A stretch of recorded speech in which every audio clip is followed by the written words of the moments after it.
The canyon swallowed sound the way a drought swallowed rain greedily, leaving nothing behind but emptiness and heat. Taza moved through it like smoke, his moccasins finding purchase on stone that would have broken a white man's horse. Above him, vultures circled with the patience of creatures who knew the desert always provided. He wasn't supposed to be here.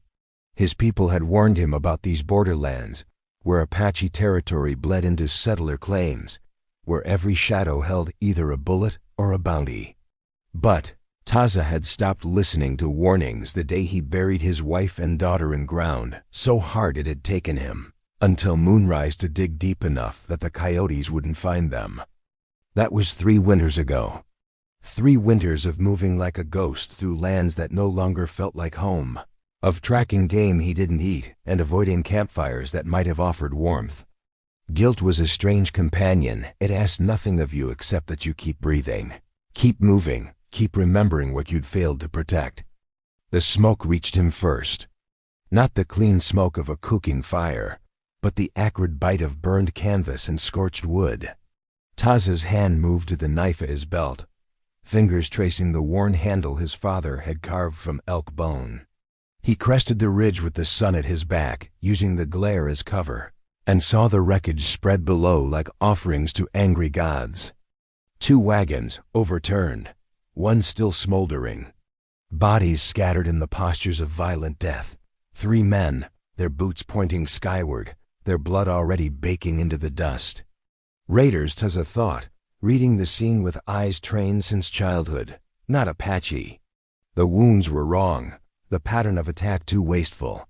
White men killing white men, probably over something as meaningless as gold or land or a woman's smile. He should have turned away. Should have let the desert claim its dead and continued north toward the high country, where pine trees remembered how to grow and the air didn't burn your throat with every breath. But then he heard it, a sound so soft it might have been the wind catching in the wagon's broken frame, or a wounded animal too proud to cry out. A chain rattling against wood. Taza descended the slope with his rifle ready, scanning the rocks for ambush, for survivors, for any sign that this wasn't exactly what it appeared to be. The second wagon sat at an angle, its rear axle snapped, canvas top shredded by what looked like knife work. The chain sound came again, followed by a sharp intake of breath that was distinctly, undeniably human.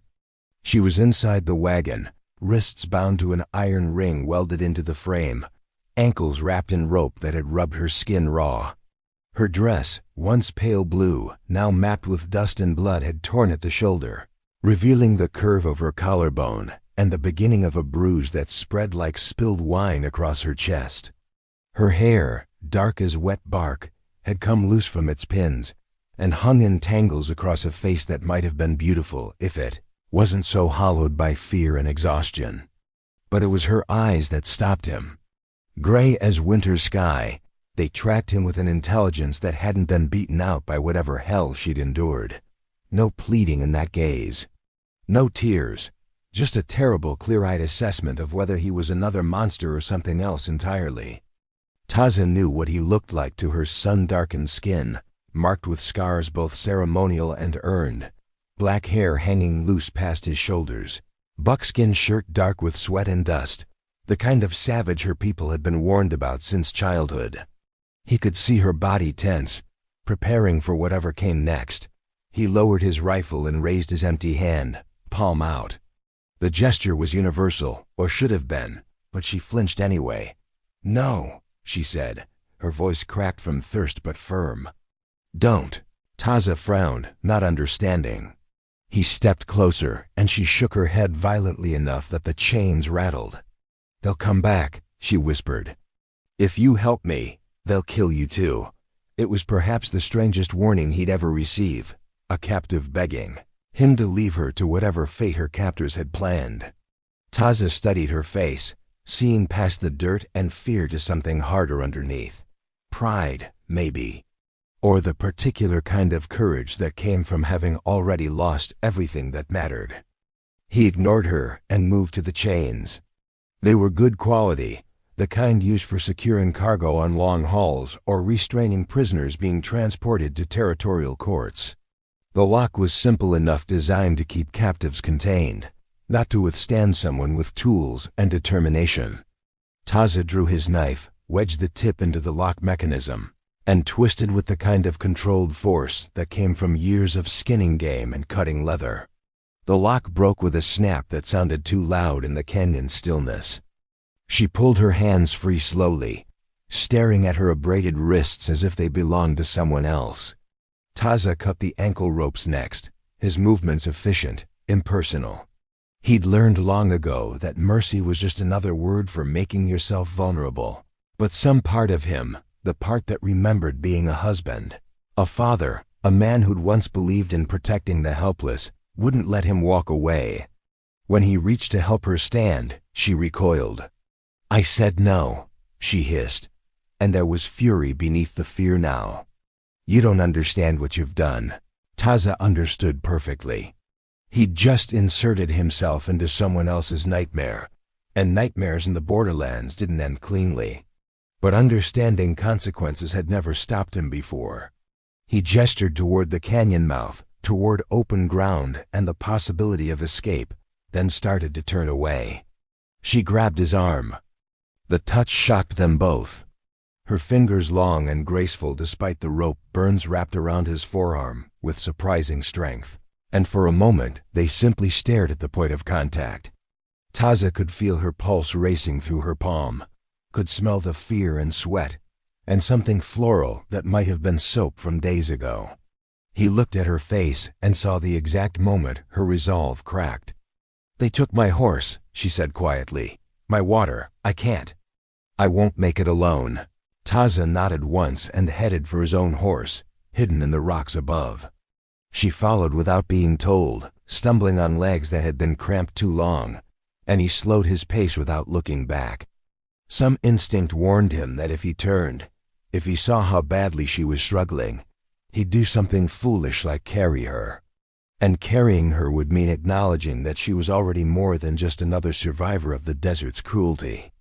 His horse, a paint mare with the endurance of her wild Mustang bloodline, watched their approach with ears forward. Taza had stolen her from a cavalry patrol 2 years ago, and she'd proven worth the risk.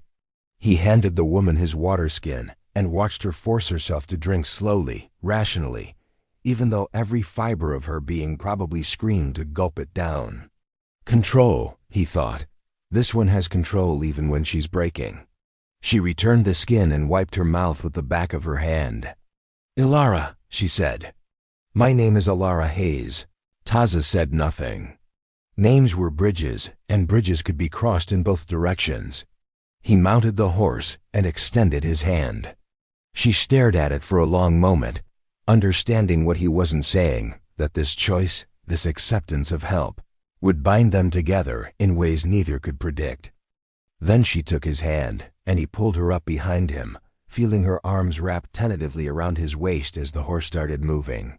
Her body was warm against his back, her breath ghosting across his shoulder blade, through the thin buckskin. Taza told himself it meant nothing, that he was simply transporting cargo from one point to another, that he'd drop her at the nearest settlement and forget she'd ever existed. But lies tasted like ash even when you only told them to yourself.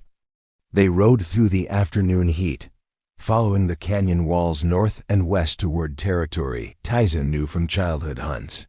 He kept them to hard ground where tracks wouldn't show, doubled back twice to confuse any trail, and stopped only when the sun began its descent and the horse's breathing grew labored. Elara slid from the saddle without his help and immediately walked 20 paces away to relieve herself behind a cluster of creosote bushes. When she returned, some of the rigid pride had eased from her shoulders, replaced by the practical exhaustion of someone who understood they needed to conserve energy. Taza built no fire. They ate strips of dried venison and ground corn from his supplies, washing it down with careful sips of water. The silence between them felt less like tension and more like two wounded animals circling each other, assessing threat and intention. "Why did you save me?" Elara finally asked, her voice carrying easily in the cooling air. Taza continued scanning the horizon, looking for dust trails or the glint of weapons catching dying sunlight. Because I couldn't save them, he thought. Because every person I leave behind is another weight on the pile that's already crushing me. Because maybe if I save enough strangers, I'll balance out the family I failed to protect. He said none of this. Instead, he simply looked at her, really looked, and saw someone who understood the weight of guilt intimately. It was there in how she held herself, in the shadows behind those gray eyes, in the way she'd warned him away, even while chained and helpless. "You're running from something," he said in English rough from disuse. "They're chasing." "I know how that feels." Elara's expression shuddered immediately. "You don't know anything about me." "No," Taza agreed. "And you don't know about me." "Better that way." But neither of them moved to create more distance. They sat in the gathering dusk, backs to separate rocks, watching the canyon transform from brutal and exposed to secretive and shadowed. Somewhere in the darkness, a coyote called to its pack, and Elara's hand instinctively moved toward where a weapon might have been holstered if she'd been carrying one. "They'll come," she said softly. "The men who took me. They're not bandits, they're hired guns. And what they want ... double quotes," she trailed off, shaking her head. "They won't stop just because you broke a lock." Taza had already suspected as much. Random raiders didn't chain women in wagons and leave them alive. Random raiders didn't kill an entire camp, but keep one prisoner breathing. This was personal. This was calculated. "Where were you going?" he asked. "Home." The word came out bitter, or what's left of it. "A homestead 20 miles north of here, near the Hilla River." She paused, and when she spoke again, her voice carried an edge sharp enough to draw blood. "My husband built it. Before he died." The way she said, "died," told Taza everything he needed to know about the circumstances. Not peacefully. Not naturally. Someone had taken her husband from her, and now they were taking everything else. He should have told her he'd get her within sight of the homestead and then disappear. Should have explained that he moved alone for good reasons, that attachments led to coffins and cold ground, and the kind of grief that turned men into ghosts. But watching her sit there, bruised and exhausted, and still fighting not to show weakness, Taza felt something shift in his chest, some long-dormant sense of purpose stirring like an ember that refused to fully die. "Sleep," he told her. "I'll watch." "I don't trust you," Elara said flatly. "Good. Trust gets people killed." A ghost of a smile crossed her face, so brief he might have imagined it. Then she curled on her side with her back to him, using her arm as a pillow, and within minutes her breathing had deepened into the exhausted sleep of someone whose body had finally overridden her mind's protests. Taza sat awake through the long desert night, listening to the sounds of wind and insects and distant predators, watching the stars wheel overhead in patterns his grandfather had taught him to read. The constellations looked the same as they had when he was a boy, before the wars, before the reservations, before his world had fractured into something unrecognizable and hostile. But the woman sleeping 20 feet away, she was something new, something he hadn't accounted for. And Taza, who had survived 3 winters as a ghost by expecting nothing and wanting less, realized with uncomfortable clarity that he'd just made the first real choice he'd made since burying his family. He was going to see her safely home, whatever the cost. Dawn broke over the desert like a promise the land couldn't keep, beautiful and merciless in equal measure. Taza woke Elara with a touch to her shoulder, light enough not to startle, but firm enough to penetrate sleep's hold. She came awake instantly, eyes already scanning for threats before her body had fully risen, and he recognized that response. It was how soldiers slept, how people who'd survived violence slept. They shared water and the last of the venison, then rode north as the sun climbed and the temperature rose. Elara had stopped trying to maintain distance between them on the horse. Necessity and exhaustion had eroded that particular dignity, and now she leaned against his back with the practicality of someone conserving energy for battles yet to come. Taza found himself hyper-aware of every point where her body touched his, The pressure of her forearms crossed at his stomach, the way her head occasionally drooped against his shoulder blade when sleep tried to claim her. The soft hitch of her breathing when the horse stumbled and she had to grab tighter to keep from sliding off. These were not things he should be noticing. These were not things that should matter. But they did. The land began to change as they traveled, the brutal canyon country giving way to scrub plains dotted with mesquite and ironwood.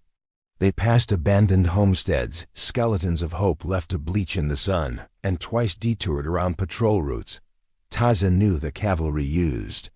Elara watched everything with those sharp gray eyes, committing details to memory, and he suspected she was seeing these lands differently now. Not as territory to be claimed or civilized, but as something older and wilder that merely tolerated human presence. "There," she said suddenly, pointing toward a rise in the middle distance. Just beyond that hill. Taza felt her body tense behind him, felt the way her breath caught and held. Whatever lay beyond that hill, it meant everything to her, which meant it would likely mean trouble for him. They crested the rise, and Taza understood immediately why someone would kill for this place. The homestead sat in a natural bowl where underground water created a microclimate rich enough to support actual trees, cottonwoods and willows marking the water's path, their green a shock against the surrounding browns and tans. The house itself was stone and timber, built with skill and care, though Taza could see even from this distance that it had suffered. The barn roof had partially collapsed, fencing hung broken in places. The vegetable garden that must have once thrived was now mostly weeds and dust, but the water still flowed. And in the borderlands, water was worth more than gold. Elara slid from the horse before it had fully stopped, stumbling in her haste, catching herself against a fence post. She walked forward slowly, one hand trailing along the weathered wood, and Taza saw the tremor in her shoulders that she was fighting to control. 8 months, she said without turning around. I've been gone 8 months. Her hand clenched on the fence post hard enough that her knuckles went white. I thought I'd never see it again. Taza dismounted and began scanning the property with tactical awareness. The house sat with good sight lines but poor cover approaches. The barn would be a defensive nightmare if someone attacked from the eastern slope. The well was exposed. The corral offered no protection, and a decent marksman could command the entire homestead from the rocks 500 yards north. Your husband, Taza said. He died here? Elara turned, and her face had gone carefully blank. They said it was an accident, that he fell from the barn roof while making repairs. Broke his neck. She gestured toward the collapsed section. But Thomas was careful. He'd been a carpenter back east. He didn't make mistakes like that. You think someone killed him? I know someone killed him. Elara's voice was flat, factual. 3 days before he died, a man came. Offered to buy the land. Thomas refused. Said it had been in his family, that his father had died getting the deed. She paused, looking back at the house. The man said Thomas would regret that decision. 4 days later, I was burying my husband. 2 weeks after that, the same man came back with a new offer. When I refused, he said I'd changed my mind, that a woman alone couldn't possibly manage a property like this. So they tried to make you change it, Taza finished. They tried to make me disappear. Elara's jaw tightened. The men who took me from the supply run, they worked for the same man. I heard them talking. They were supposed to take me across the border, sell me to someone who'd make sure I never came back. Make it look like I just vanished. Then the land would go to auction, and their employer could buy it legally. Taza had heard of such things. Land grabs dressed in legal clothing, violence wrapped in paperwork. The territorial government turned blind eyes when enough money changed hands, and women alone had even fewer protections than the paper their deeds were written on. This man, Taza said. He have a name? Blackwell, Carson Blackwell. He owns half the territorial legislature and most of the land between here and Tucson. Elara's expression hardened. And he wants the other half. The name meant nothing to Taza, but the type was familiar enough. Predators came in many forms, and the ones in expensive suits were often more dangerous than the ones carrying rifles. At least with warriors, you knew where you stood. Men like Blackwell killed from behind lawyers and hired guns and the veneer of civilization. "You can't stay here," Taza said. "They'll come. I know." Elara walked toward the house, climbed the 3 steps to the porch, and placed her palm flat against the door. "But I'm done running. This is my land, my home. The only thing I have left that's mine." She turned, and the look in her eyes was something beyond stubborn, beyond brave. It was the look of someone who'd found the line they wouldn't cross, the place where retreat became surrender. Taza recognized that look. He'd worn it himself the day he'd buried his family and decided to keep breathing anyway. He should have mounted his horse and ridden away. Should have left her to her fate and continued north into high country where the past couldn't find him. But instead he found himself tying his horse to the corral rail and asking, "You have tools?" Elara blinked. "What?" "Tools. Hammer, nails, rope, leather for binding." Taza gestured toward the broken barn roof. "If we're going to wait for them to come, we should at least make them work for it." Something flickered across her face, surprise maybe, or the beginning of hope. "You're staying?" Taza didn't answer. He wasn't sure he could explain his reasoning even to himself. But he walked toward the barn, found the tool shed partially collapsed but still holding supplies, and began assessing what could be salvaged. Behind him, he heard Elara's sharp intake of breath, followed by the creak of the house door opening. Then, so soft he almost missed it, she whispered, "Thank you." The words hit him harder than they should have. Taza gripped a rusted hammer and told himself this was temporary, that he was simply buying her time to figure out her next move, that he'd be gone within days. But lies still tasted like ash. They worked through the morning heat, and Taza discovered that Elara Hayes was not the fragile frontier widow she might have appeared in that burned wagon. She carried lumber without complaint, hammered nails with the efficiency of someone who'd learned through necessity, and showed him where the previous repairs had been started but never finished. "Thomas was teaching me," she said, steadying a board while Taza secured it. "Said a woman alone needed to know how to fix what broke." Her voice had taken on a different quality when she talked about her husband, not the bitter edge from the night before, but something softer and sadder. Grief, Taza understood, was not a single emotion, but a landscape that shifted depending on where you stood within it. They worked in silence mostly, communicating through gestures and the shared language of physical labor.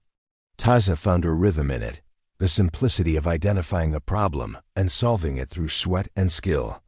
It reminded him of days before the wars, when being Apache meant building as much as hunting, when his people had lived in wiki-ups that could be constructed and deconstructed as the seasons demanded. By midday, they'd stabilized the barn roof enough to keep weather out and patched the worst of the corral fencing. Elara brought water from the well in a wooden bucket, and they sat in the slim shade of the cottonwoods while the heat pressed down like a physical weight. "How long?" Elara asked, breaking the comfortable quiet. "Until they come?" Taza studied the ridgeline, looking for dust or movement. "Could be today. Could be a week. Depends how badly they want you." "They want the land," Elara corrected. "I'm just an obstacle." Taza looked at her, really looked, and saw past the dust and exhaustion to the woman beneath. High cheekbones that might have hinted at mixed heritage somewhere in her bloodline. A mouth that seemed made for smiling, even though he'd never seen her truly smile. The kind of quiet beauty that snuck up on you rather than announcing itself. He thought about how her body had felt pressed against his back during the ride, about the stubborn strength in her grip when she'd grabbed his arm, about how she'd warned him to leave her even while chained and helpless. "You're more than an obstacle," he said before he could stop himself. Elara's eyes met his, and for a long moment, neither of them looked away. The air between them felt charged, heavy with things unsaid, and maybe better left that way.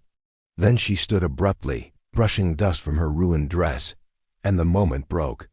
"I should check the house," she said. See what's salvageable. Taza nodded and watched her walk away, noting the slight limp from the rope burns on her ankles, the way she held her left arm closer to her body where the bruising was worst. Every injury was a mark of violence done to her, and every mark made something dark and angry stir in his chest. He'd lost the right to protective fury 3 winters ago, had surrendered it along with his wife's body and his daughter's small hand going cold in his. But watching Elara disappear into the house, watching her reclaim this space that had been taken from her, Taza felt that old familiar rage building again. Someone had murdered her husband. Someone had tried to erase her. And those someones were still out there, still planning, still believing they could take what they wanted through violence and legal theft. Taza stood and walked back to the barn, found more tools, and began working on the approaches he'd noted earlier. He reinforced sight lines, created choke points, identified places where a defender could find cover. His grandfather had taught him that a warrior's first responsibility was preparation, that battles were won or lost long before the first arrow flew. The afternoon wore on. Elara emerged from the house carrying armloads of items, clothes stiff with disuse, a rifle that looked serviceable, ammunition boxes, dried goods that had survived abandonment. She moved with purpose now, the exhausted survivor from yesterday transforming into someone preparing for a siege. When the sun began its descent, Taza finally let himself rest. He found Elara on the porch, cleaning the rifle with the kind of focus that spoke to training or desperation or both. "You know how to use that?" he asked. "Thomas taught me." She checked the sight, worked the action, her hands steady and sure. Said every person in the territories needed to know how to shoot. That pretending otherwise was how people died. Smart man. He was. Elara's voice went quiet. He was also stubborn, proud, and refused to see threats until they were standing in front of him with a knife. She looked up at Taza. "I won't make that mistake." There was something fierce in her expression that Taza recognized, the transformation that happened when grief burned hot enough to become fuel. She'd been hollowed out by loss, but instead of collapsing inward, she'd filled the empty space with something harder, sharper, something dangerous. "You should eat," Taza said. "Then sleep. I'll watch. Why do you keep doing this?" Elara's question came out sharper than maybe she'd intended. "Watching over me, helping me, staying when any sensible person would have left days ago?" "Because I'm not a sensible person," Taza thought. "Because I'm a ghost pretending to be a man, and ghosts don't get to make sensible choices. Because the alternative is riding north and spending another winter alone with memories that will eventually drive me to put a bullet in my own skull." "Someone should," he said instead. Elara studied him with those clear gray eyes, and Taza had the uncomfortable sensation of being seen in a way he hadn't been seen in years. Not as Apache or savage or threat, but as simply a man. A man with scars and history and reasons for the shadows behind his eyes. "Who did you lose?" she asked softly. The question hit like a fist to the chest. Taza's hands tightened on the porch rail, hard enough that wood creaked. He could feel the memories pressing close, his wife's laugh, his daughter's small fingers braiding his hair, the smell of smoke from their burned wickiup, the cold weight of earth falling on blanket-wrapped bodies. "Everyone," he said finally. "I lost everyone." Elara didn't flinch from the rawness in his voice, didn't offer empty words of comfort or false hope. She simply nodded, as if his answer had confirmed something she'd already suspected, and went back to cleaning her rifle. They ate as darkness claimed the desert-dried meat and hard bread and water from the well that tasted sweet despite being warm. Taza built a small fire in the house's stone fireplace, just enough to boil coffee, and they sat in the slowly warming space passing a single cup back and forth. "Tell me about them," Elara said suddenly. "Your family." Taza's first instinct was to refuse, to lock that pain away where it couldn't touch him. But something about the dimly lit room, about the woman sitting across from him who understood loss intimately, made the words come anyway. Her name was Nasha. "Deer who walks at dawn." He stared into his coffee, seeing his wife's face in the dark liquid. She was fierce, stubborn.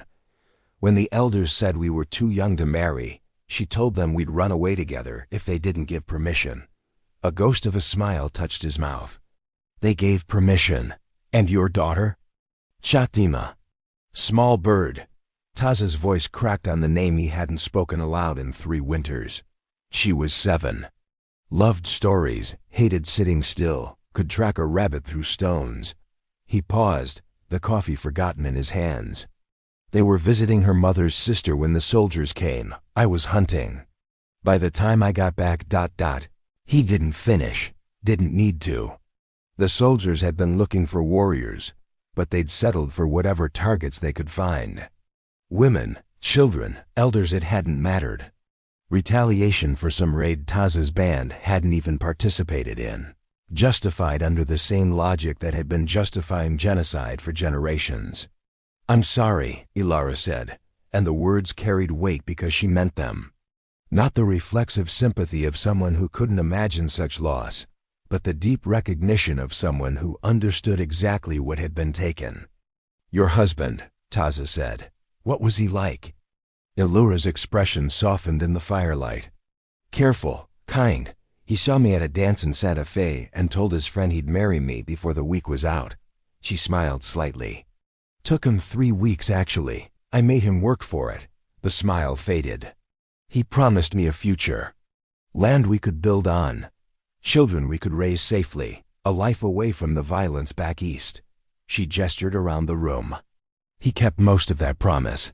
They sat in shared silence, 2 people who'd had futures stolen and were now trying to figure out what came after. The fire crackled. Outside, coyotes sang their evening song. And in the space between them, something shifted, an understanding that went deeper than words. A recognition of wounds that matched even if the blades that had caused them were different. You don't have to stay, Elara said finally. This isn't your fight. No, Taza agreed. But I'm staying anyway. Why? Because I'm tired of running. Because I'm tired of being a ghost. Because for the first time in 3 years, I feel like maybe there's a reason to keep breathing that isn't just habit. Because you asked me not to, Taza said. Back in that wagon, you told me to leave, to save myself. That's how I know you're worth saving. Elara's breath caught, and her eyes shone too bright in the firelight.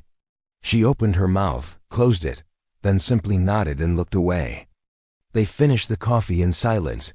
Then Taza took his bedroll outside while Elara claimed the house.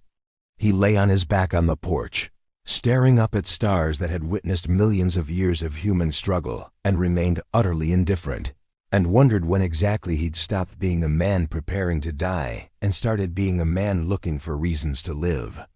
The answer scared him more than any hired gun ever could. The days that followed fell into a pattern that felt both foreign and achingly familiar. Taza woke before dawn, checked the perimeter, then worked on fortifying the homestead while Elara handled the domestic necessities, cooking, cleaning, organizing supplies.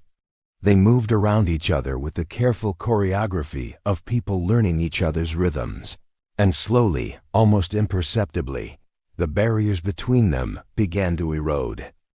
Taza fixed the well pump, reinforced the barn doors, created hidden supply caches in case they needed to flee quickly. Elara mended clothes, preserved food, turned the house back into something that felt lived in rather than abandoned. Sometimes they worked side by side, her handing him tools while he repaired, him holding boards steady while she hammered. Other times they occupied opposite ends of the property, but always aware of where the other was, always listening for any sound that might signal trouble. On the 3rd day, Taza was repairing the water trough when Elara approached carrying 2 cups of coffee. She'd found a dress in the house that fit better than her ruined traveling clothes, simple, calico in dark green that made her eyes look storm-colored. She'd washed her hair in the creek, and it hung in a loose braid over one shoulder, still damp and catching sunlight. Taza accepted the coffee and tried not to stare. Tell me something, Elara said, settling on the corral fence. Why do you speak English so well? Missionaries, Taza said. They came to the rancheria when I was young. Wanted to save our souls, teach us civilized ways. He smiled without humor. My mother thought learning the enemy's language might help us survive. She was right, mostly. But you went back to your people. The missionaries couldn't save us from what we were, inconvenient occupants of land someone else wanted. At least being Apache meant I knew who the enemy was. Elara sipped her coffee thoughtfully. And now? Now the lines are blurred. Now everyone's the enemy, or no one is. Hard to tell the difference. You don't think of me as an enemy, Elara said. It wasn't quite a question. Taza looked at her sitting there on the fence, backlit by morning sun, watching him with those sharp gray eyes that saw too much. No, he admitted. I don't know what I think of you. That makes two of us, she said quietly. The moment stretched between them, charged with the same electricity as the air before a monsoon storm. Taza was acutely aware of how close she was, how easy it would be to close the distance, how her lips were slightly parted, as if waiting for something neither of them were brave enough to name. Then a sound broke the spell-distant hoofbeats, multiple horses coming from the south ridge. Taza was moving before conscious thought caught up, coffee forgotten, rifle in hand. Elara jumped down from the fence and ran toward the house, returning moments later with her own weapon and a box of ammunition.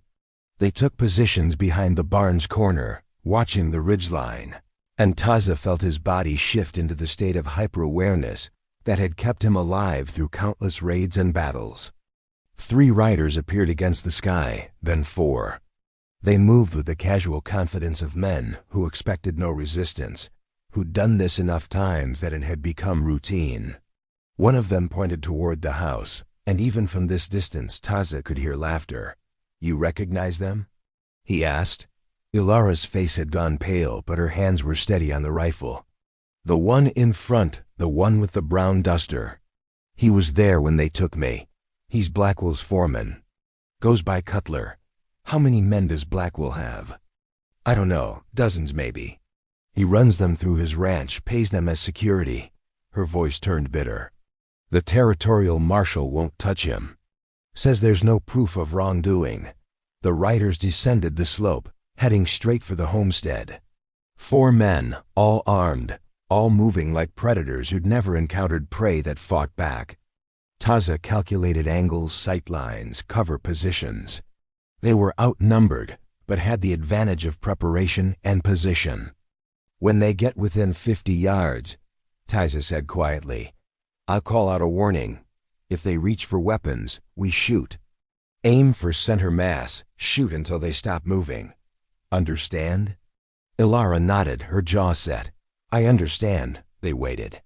The horses walked closer, hooves raising small clouds of dust, their riders scanning the property with the professional interest of men assessing value.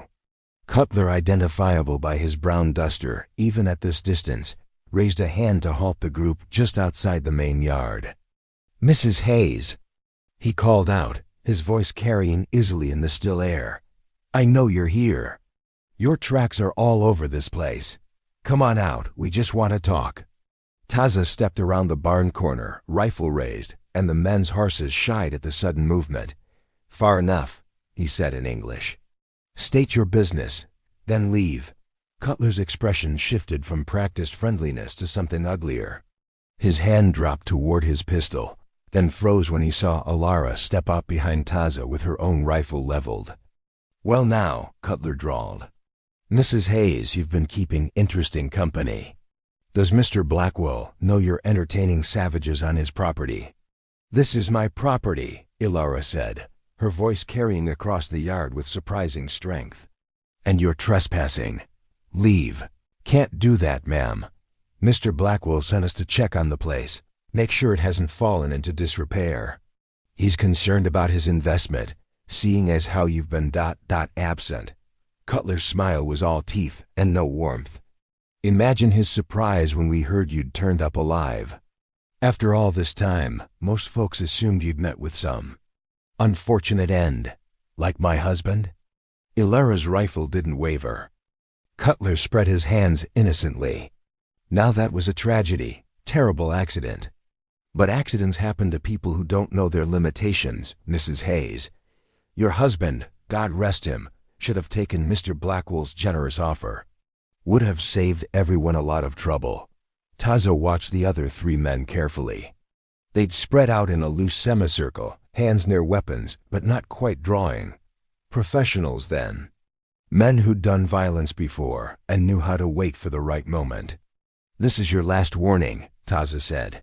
Turn around. Right away, don't come back. Cutler's eyes narrowed as he studied Taza. I know you. You're that Apache that's been causing trouble over Tucson Way. Taza, right? The one who killed 3 of Collins' men when they tried to round him up for the reservation. He grinned. There's a bounty on you, savage. $50 for information leading to your capture. That's good money. Then try to collect it, Taza said flatly.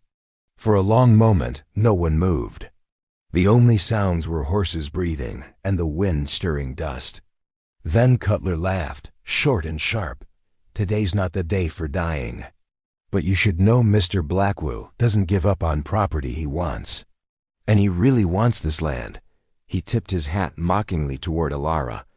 We'll be back, Mrs. Hayes, with more men, more guns, and a legal writ giving us authority to remove squatters from Mr. Blackwell's investment. He wheeled his horse around. Enjoy your borrowed time. The 4 men rode away slowly, deliberately, making it clear they weren't retreating out of fear. When they'd crested the ridge and disappeared, Taza finally lowered his rifle. We should have shot them, Elara said quietly. Maybe. Taza studied the ridgeline, marking the spot where they'd vanished. But then we'd be outlaws instead of victims. And outlaws can be hunted legally. Elara's laugh was bitter. As if the law matters out here. As if it ever protected people like us. Taza couldn't argue with that. He'd learned long ago that law was just another word for whoever had the most guns and the best lawyers. The treaties his people had signed hadn't protected them. The promises had turned to ash the moment gold was discovered on reservation land, or when some white settler decided Apache territory would make good grazing. They'll come back, Elara said. Soon, and they'll bring enough men that we can't hold them off. I know. So what do we do? Taza looked at her. At this woman who'd been chained and beaten and terrorized, but still stood with a rifle in her hands, ready to fight for what was hers. At this widow who'd buried her husband and refused to surrender his dream, even when it would have been easier, safer, smarter to walk away. We prepare, he said. And when they come, we make them pay for every inch of ground.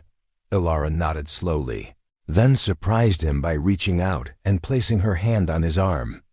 The touch was brief, but the warmth of it lingered long after she'd pulled away. Thank you, she said, for staying. For helping, for ... double quote she trailed off, searching for words. For seeing me as more than just an obstacle. Then she turned and walked back toward the house, leaving Taza standing in the yard with the ghost of her touch burning on his skin, and the uncomfortable realization that this fight had stopped being about land or justice or even survival. It had become about her. And that terrified him more than any number of hired guns. That night, Taza couldn't sleep. He lay on the porch watching clouds obscure the stars and tried to convince himself that staying was tactical, practical, the right strategic choice.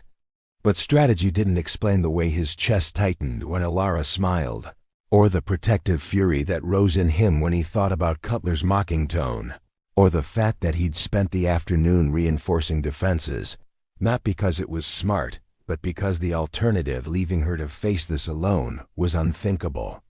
The door opened quietly behind him. Elara emerged wrapped in a blanket, her hair loose around her shoulders, and settled on the porch steps beside where he lay. Can't sleep either? She asked, thinking. About tomorrow? About why I'm still here. Elara was quiet for a moment. When she spoke, her voice was almost too soft to hear. I know why I want you to stay. But I'm afraid to say it out loud.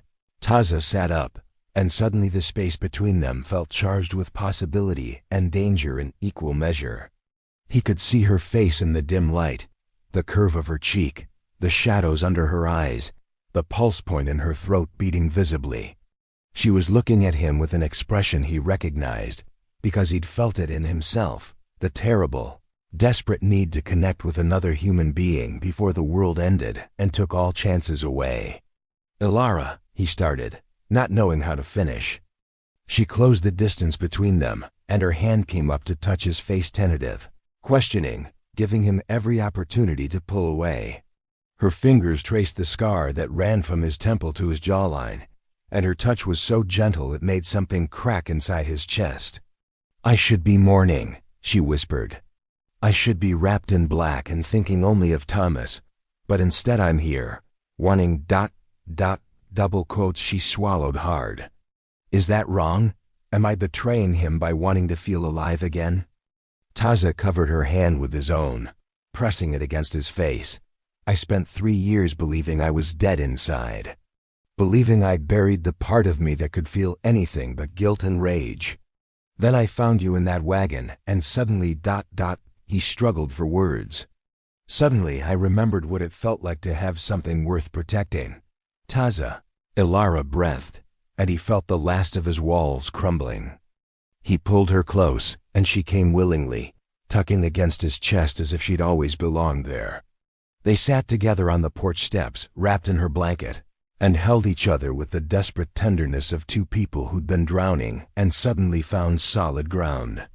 "This is dangerous," Elara murmured against his shoulder. "I know, not just the men who are coming, this what's happening between us. It's dangerous. I know," Taza repeated. But knowing didn't make him let go. They stayed like that until the sky began to lighten in the east, until the desert cold forced them to separate or risk exposure. Elara stood slowly, the blanket falling from her shoulders, and looked down at him with eyes that held equal parts fear and wonder. "Whatever happens," she said quietly, "I'm glad you stayed." Then she went inside, and Taza was left alone with the dawning day and the terrible knowledge that he'd just crossed a line he couldn't uncross. He'd found something to live for, which meant he now had something to lose. The next 3 days passed in a strange liminal space, half preparation for violence, half exploration of the fragile connection growing between them. Taza taught Elara how to move silently through brush, how to read tracks in dust, how to use terrain for cover. She taught him about the property's hidden features, the root cellar where they could hide if overrun, the creek bed that offered escape routes, the places where Thomas had cached supplies for emergencies that never came. They touched more now. Small things, her hand steadying his arm as he climbed down from the barn roof, his fingers brushing hers as he passed her ammunition, shoulders bumping as they worked side by side. Each contact felt like a small rebellion against the violence waiting just beyond the horizon. On the 4th night, storm clouds gathered in the west, and Taza convinced Elara to move inside the house rather than maintain their separate sleeping arrangements. They built a fire against the unseasonable cold and sat on opposite sides of the room, both acutely aware that the distance was arbitrary, that walls didn't matter when your thoughts were already tangled with another person's. "Tell me about before," Elara said, breaking the comfortable silence. "Before the soldiers. What was your life like?" Taza stared into the fire, sorting through memories that felt like they belonged to a different person. "Normal, good. We followed the seasons: winter in the lowlands, summer in the mountains. Hunted, gathered, raised children. My daughter was learning to weave baskets from her grandmother." He smiled slightly. "She was terrible at it. Kept getting frustrated and throwing the reeds across the wickiup, but she'd try again. Always try again. She sounds like she had your stubbornness," Elara said softly. "Her mother's, actually." Nasha was ... double quotes. Taza paused, realizing with a start that thinking about his wife no longer felt like swallowing broken glass. She was strong in ways I'm only now understanding. Survived things that should have broken her and chose joy anyway. Chose life. I think she'd be disappointed in how I spent these last years. "You survived," Elara said. "That's not nothing. I existed. There's a difference. Elara stood and crossed the room, settling beside him with none of the hesitation from previous days. Then maybe it's time to stop existing and start living again. Taza turned to look at her, and in the firelight she was heartbreakingly beautiful, not in the delicate way of china dolls or paintings, but in the fierce way of desert wildflowers that bloomed despite harsh conditions. She'd survived violence and loss and betrayal, and instead of breaking, she'd forged herself into something harder, more resilient. "I don't know how," he admitted. "I don't know how to let go of the guilt." "Then carry it with you," Elara said simply. "But don't let it be the only thing you carry." She leaned in slowly, giving him every chance to pull away, and pressed her lips to his with a tenderness that made his breath catch. The kiss was soft, questioning, and when Taza responded, it felt like something fundamental shifting in his chest, like a bone setting after being broken for too long, painful but necessary. They pulled apart after a moment that felt both infinite and too brief. Elara's eyes were bright, her breathing shallow, and Taza could see his own mixture of fear and longing reflected in her expression. "I'm scared," she whispered. "Me too. Not of them, of this, of caring about someone again, of having something to lose." Taza cupped her face in his hands, feeling the warmth of her skin, the slight tremor that ran through her. "Then we'll be scared together." This time when they kissed, it was less tentative, more desperate, two people trying to steal moments of connection from a universe that had taken too much already. They stayed like that, wrapped in each other, until the fire burned low and exhaustion finally claimed them. They slept side by side on the floor, fully clothed, her head on his shoulder and his arm around her waist. And for the first time in 3 years, Taza's dreams weren't haunted by fire and death, but by the possibility of mornings yet to come. They woke to thunder rolling across the desert and rain beginning to patter against the roof. Elara stirred against him, and Taza felt the moment she remembered where she was, the brief stiffening, then conscious relaxation as she chose to stay rather than pull away. "Storm's here," she murmured. "Good. Makes tracking harder." They rose and went through the morning routine with new awareness of each other, the domestic intimacy of sharing coffee, of moving around each other in the small space, of hands brushing as they passed supplies. Outside, the rain intensified, turning dust to mud and creating small rivers in the worn paths around the property. Taza was checking the barn when he noticed something off. The mud near the eastern fence showed fresh disturbance boot prints, several sets, made within the last few hours. He followed them to the ridgeline and found evidence of a camp, cold ashes from a fire built under an overhang, cigarette butts, the impressions of bodies that had lain in wait. They were being watched. He returned to the house dripping and tense. Elara took one look at his face and reached for her rifle. "How many?" she asked. "At least 4, maybe more. They're on the ridge, watching, waiting. For what? Reinforcements, probably. Or the right moment." Taza moved to the window, scanning the rain-blurred landscape. "We need to be ready to move. Pack essentials: food, water, ammunition, blankets. Keep it light enough to carry if we have to run." Elara nodded and began gathering supplies with practiced efficiency. They worked in tense silence, both hyper-aware that their time was running out. The question wasn't if Blackwell's men would come, but when. The answer came with nightfall. Taza saw the light's first lanterns appearing on multiple ridgelines, like predator eyes in the darkness. Too many to count accurately, spread out in a loose perimeter that suggested coordination and planning. They weren't trying to hide their presence.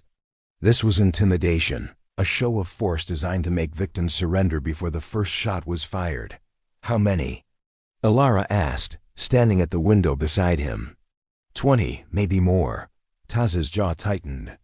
"They brought an army. Because of you," Elara said quietly. "They know you're here. They know you're dangerous. Or because they're done pretending this is legal. They're going to burn us out and claim we resisted lawful eviction."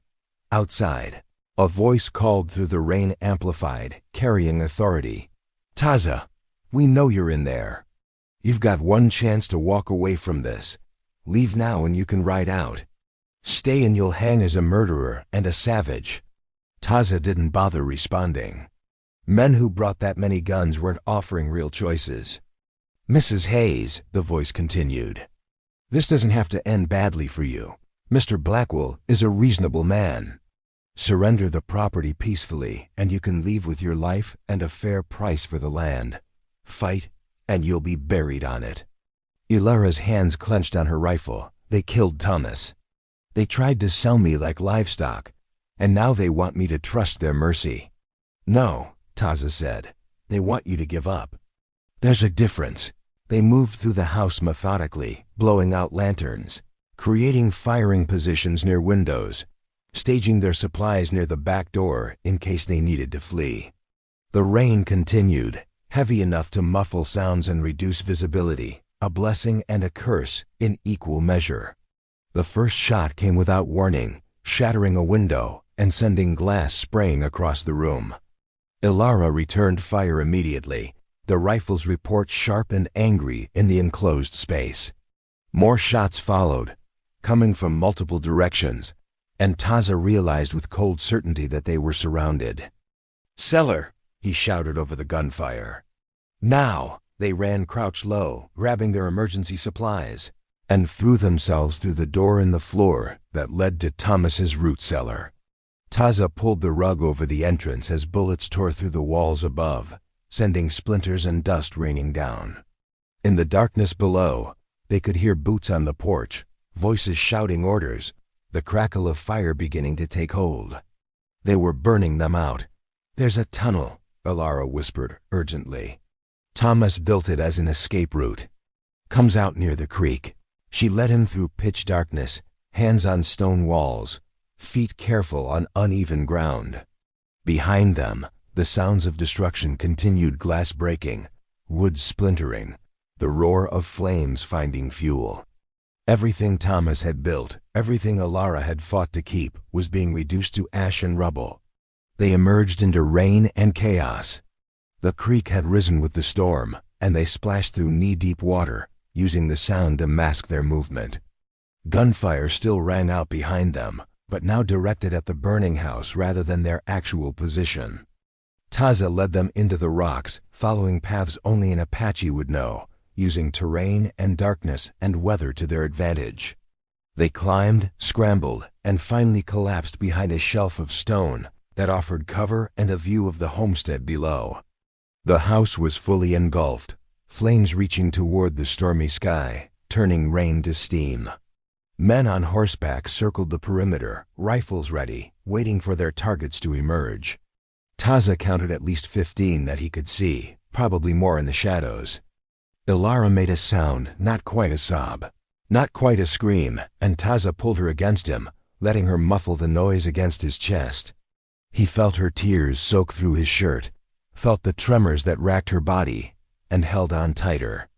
"I'm sorry," he murmured into her hair. "I'm so sorry. It's not your fault," Elara choked out. "They were always going to take it. The house, the land, everything. At least this way, ... She pulled back, and in the firelight her face was streaked with tears and mud and rage. "At least this way I'm not in chains. At least this way I chose." Below, someone shouted that the place was clear, that the targets must have escaped. Orders were given to spread out, to search the surrounding area, to bring dogs if necessary. But the rain was washing away their tracks, and the darkness was absolute beyond the fire's light. "We need to move," Taza said. "They'll search all night if they have to. Where?" Good question. They were on foot, soaked, with limited supplies and an army hunting them. Taza's mind raced through options, discarding most as too risky or too far. Then he remembered something stories his grandfather had told about the old ways, about places the white men never found because they didn't know how to look. "North," he said, "into the canyons.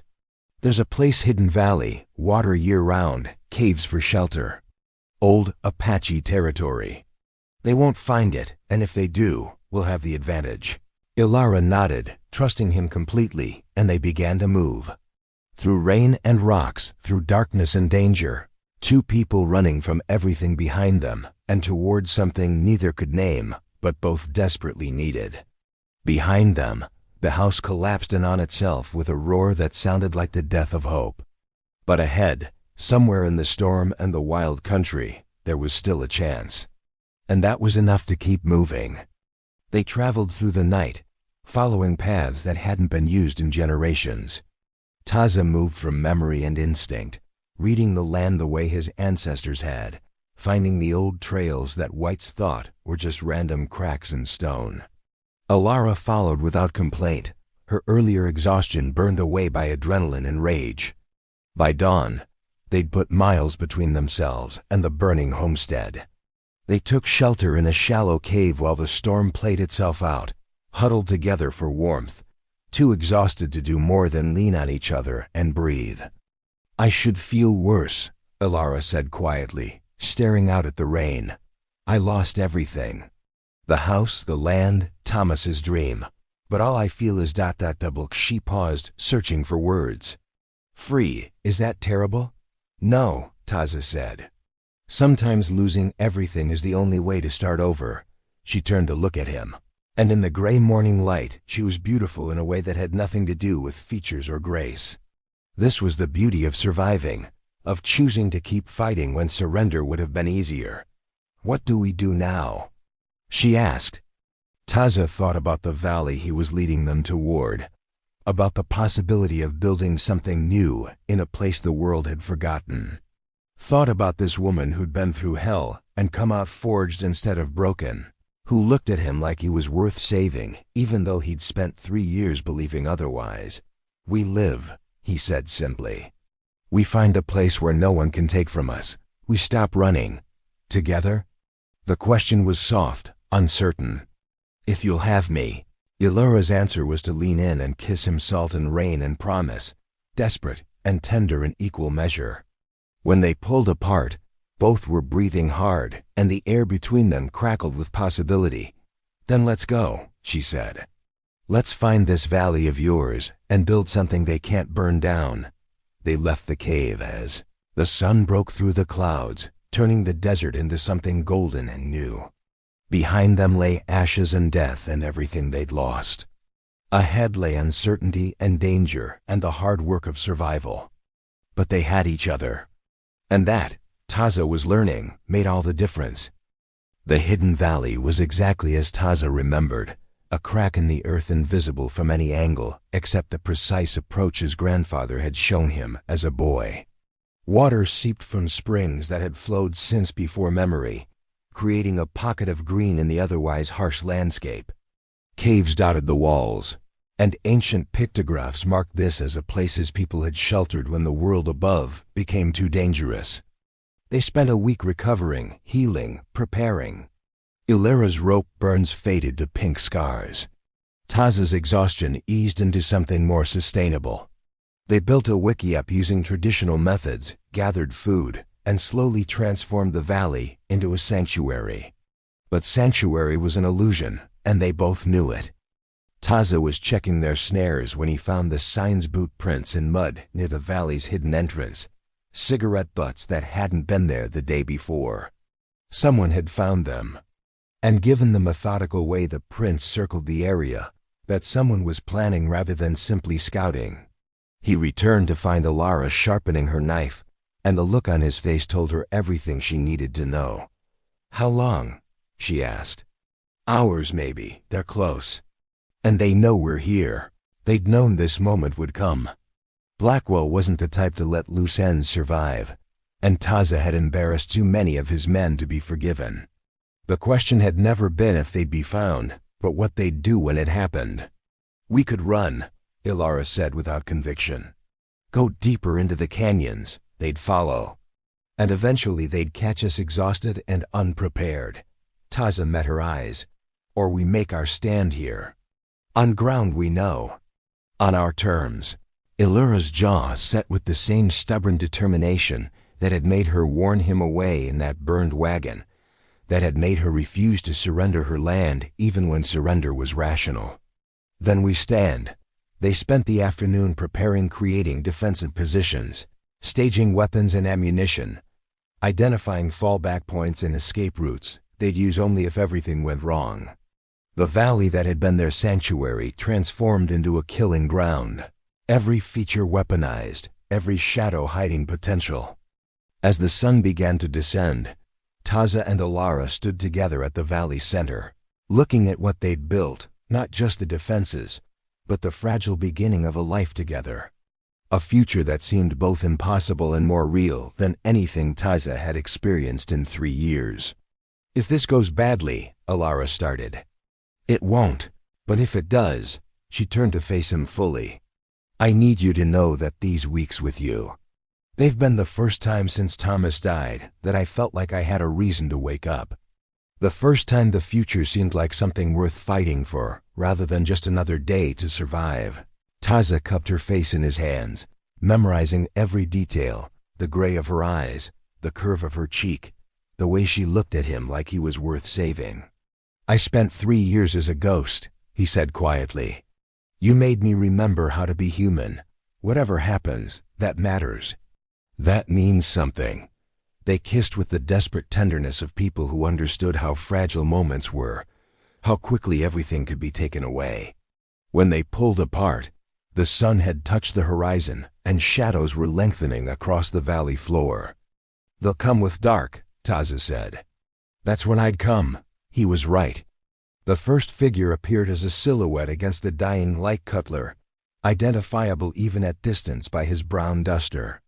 More men materialized behind him, spreading out in a practiced formation. Taza counted 12, but suspected more waited in reserve. "Taza," Cutler's voice echoed off the canyon walls, "you've led us on quite a chase, but it's over now. Come out peaceful, and maybe Mrs. Hayes can walk away from this." "He's lying," Elara said flatly. "I know." They held their fire, watching the men advance. Cutler had positioned himself behind his subordinates, a commander sending others to die before risking himself. The men moved cautiously, rifles ready, expecting ambush. They got it. Taza's first shot took the lead man in the chest, and he went down hard. Elara fired a half-second later, her bullet catching another in the shoulder, spinning him around. The men scattered for cover, returning fire wildly, and suddenly the valley was full of muzzle flashes and the smell of gunpowder. Taza and Elara moved between positions as they'd practiced, never staying in one place long enough to be pinned down. The valley's acoustics made it impossible to tell where shots were coming from, and the fading light created shadows that seemed alive with movement. A man broke from cover, rushing their last position. Elara rose from behind a rock and shot him at close range, her face emotionless, mechanical. This was no longer about fear or anger. This was survival distilled to its purest form. But there were too many. For every man they dropped, another appeared. And Taza realized with cold certainty that they were being flanked, that men were working their way around the valley's edges, that this was about to turn from defensive battle to desperate last stand. "Fall back," he shouted to Elara. "To the caves." They ran, bullets kicking up dirt around their feet, and threw themselves into the nearest cave mouth. It was shallow, maybe 30 feet deep, but it funneled the approach and gave them a defensible position. They reloaded with shaking hands and prepared for the final assault. But instead of charging, the men stopped just outside effective rifle range. Cutler stepped forward, confident now that he had them pinned. "You're done," he called out. "No way out. Surrender now, or we smoke you out." As if to emphasize his point, one of his men lit a torch. Taza looked at Elara, saw the same calculation in her eyes that he was making. They had ammunition for maybe 2 more minutes of sustained fire. The cave would fill with smoke quickly. And there was no back exit. "I'm sorry," he said quietly. "I should have gotten you farther away." Elara grabbed his hand, squeezing hard. "No, this is exactly where I'm supposed to be. With you, fighting." They raised their rifles together, preparing for the rush they knew was coming. And then, impossibly, gunfire erupted from a completely different direction. Men screamed, Horses panicked. Cutler spun around, trying to understand where the new threat was coming from, and took a bullet in the leg that dropped him shrieking. From the rocks above the valley, figures appeared, Apache warriors, maybe 20 of them, moving with the fluid precision of men who'd been fighting in this terrain for generations. They descended on Blackwell's men like a rockslide, brutal, unstoppable, terrifying in their efficiency. The battle lasted less than 5 minutes. When it was over, Blackwell's men were either dead or fled, and Cutler lay groaning in the dirt with a shattered femur and no hope of mercy. An older Apache warrior approached the cave, and Taza felt his breath catch. He knew this man, Gray Wolf, his mother's brother, a war leader he'd thought died during the campaigns 3 years ago. They spoke in Apache, rapid and intense. Gray Wolf explained that they'd been tracking Blackwell's men for weeks, watching them hunt someone through the borderlands, and had finally caught up. When they'd realized Taza was the target, they decided to intervene. "You've been alone too long, nephew," Gray Wolf said, switching to English out of courtesy to Elara. "It's time to come home. Both of you." Taza looked at Elara, saw the question in her eyes. Home. The word felt foreign, impossible. But maybe that's what they'd been building all along, not a place, but a connection. Two people who'd lost everything, finding something worth keeping in each other. "Thank you," Taza said to his uncle. "But our home is here. In this valley, together." Gray Wolf studied them both for a long moment, then smiled, a rare thing on his weathered face. "Then the valley has good defenders. And you have family if you need us." He gestured to his warriors. "We'll make sure word spreads that this place is protected. That anyone who comes here with ill intent won't leave." He turned to go, then paused. "Your wife and daughter would be proud, Taza. You've honored their memory by learning to live again." Then the warriors melted into the rocks as silently as they'd appeared, leaving Taza and Elara alone in the settling darkness with the bodies of their enemies and the impossible fact of their survival. They burned the bodies at dawn, not out of respect, but practicality. The desert would claim them eventually, but carrion would attract attention they didn't need. Cutler they left alive barely, with enough water to maybe make it back to civilization. Let him carry the story of what happened to men who hunted the wrong prey. The valley slowly returned to peace. Birds resumed their singing. Water continued its ancient flow. And Taza and Elara began the work of building something that could last. They expanded the wiki up into something more permanent, using stone and timber, and the kind of careful craftsmanship that came from planning to stay. They hunted and gathered, learning the valley's rhythms, discovering which plants healed and which fed.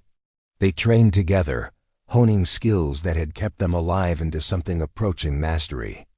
But more than the physical work, they built something intangible, a shared life forged from trauma and choice, and the stubborn refusal to let violence define them. They learned each other's patterns and silences. They shared stories of the people they'd been before loss reshaped them.